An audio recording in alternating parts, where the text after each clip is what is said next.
for more on the investigation and what's next. Let's bring in NBC's Tom Costello. Tom covers aviation for us, of course. Tom, good morning to you, sir. First of all, Tom, what exactly are officials focusing on right now?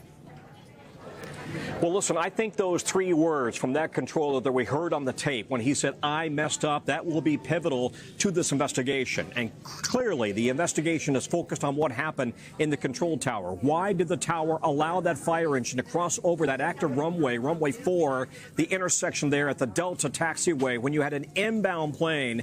That's going to be pivotal. Why did that happen? Was it simply an error?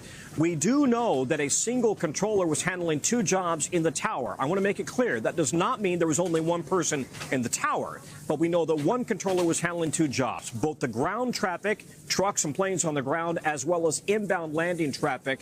I talked to a veteran controller who said that's not unusual for late at night on a Sunday, and it's not necessarily a bad thing because they combine radio frequencies. They hear everything and everyone, and everybody is talking to each other, but that's going to be pivotal here to this investigation. As for this plane coming in, touchdown speed, roughly 135 miles per hour, and Flight Radar 24 confirming that speed at the time of the crash. It was 2/3 down the runway. And, you know, you can't, it's just like a freight train, guys. You cannot stop on a dime when somebody suddenly pulls in front of you. And so they have very little ability to steer out of the way. Unfortunately, when that truck crossed in front of them, it was going to be catastrophic. So now, Tom, investigators, they've recovered the cockpit voice recorder. They've recovered the black box. You said they're going to be listening to communication. What specifically will they be looking for? Yeah. So the cockpit voice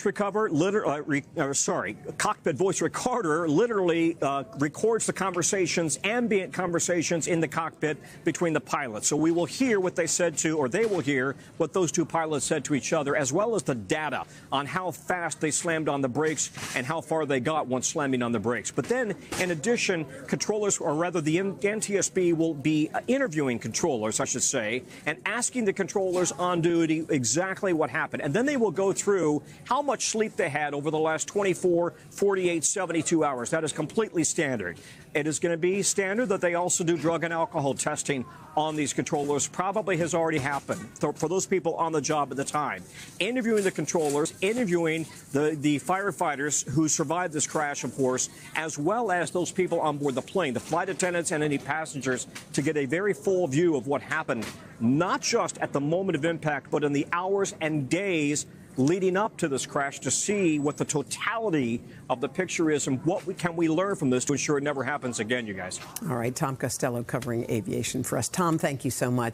Hey, thanks for watching. And don't forget, you can catch the Today Show every morning on NBC, or take Today when you're on the go. Just follow the Today podcast on Apple Podcasts, Spotify, or wherever you listen.